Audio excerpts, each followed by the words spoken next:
Okay friends, it's time to get started on our job. One of the first things we need to do is safely raise and support the front of the vehicle so the wheel's off the ground.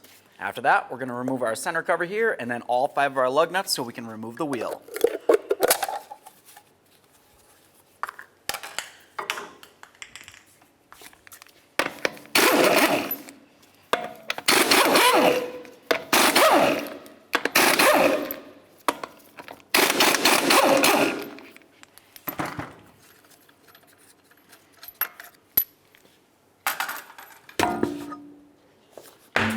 Now that we have the wheel off, we have a nice clear view of our outer and our inner tie rod end. In between the two, there's going to be a jam nut. I'm just going to use some long pliers like this, grab onto it, and I'm going to try to turn this clockwise. That's essentially just going to break it free for me so we can start removing the outer from the inner.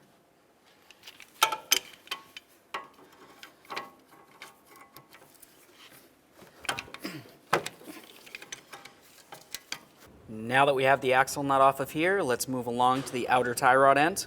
Go ahead and remove that cotter pin and then remove the nut.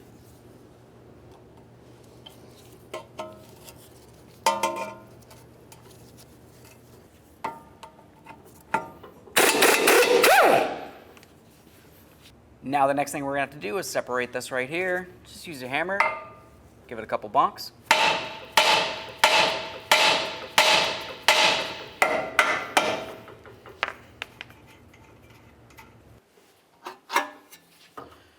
The next thing that we're going to do is start removing our outer tie rod end from the inner tie rod end. To do that, you'd turn it counterclockwise and count the amount of turns it takes to fully remove it from the inner tie rod end.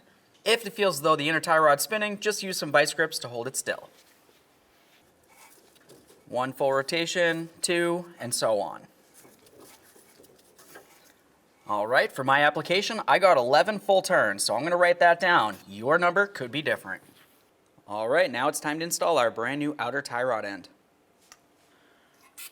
Let's put a little bit of copper never sees on the threading. Now we can take that outer tie rod end. We'll go ahead and screw this on the same amount of turns as it took to remove it originally. 1, 2, and so on.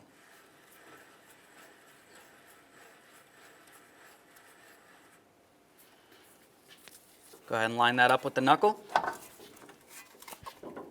Should slide right in. Now we can get the jam nut close here. Let's move along to the nut. Next, let's get our outer tie rod end nut on here. We'll snug this up and torque it to 36 foot-pounds.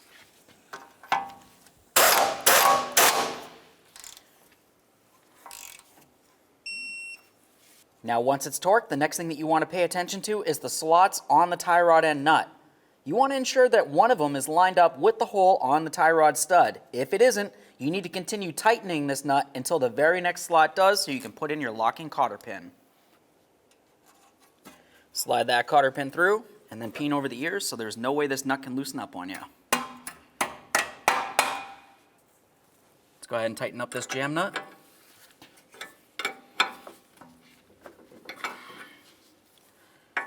Now we're just going to straighten out the tie rod end so it's as flat as possible or parallel to the ground. Let's get the wheel on here. Now at this point we're going to go ahead and start on all of our lug nuts, bottom them out, get the wheel on the ground, and then we'll torque the lug nuts to 76 foot-pounds.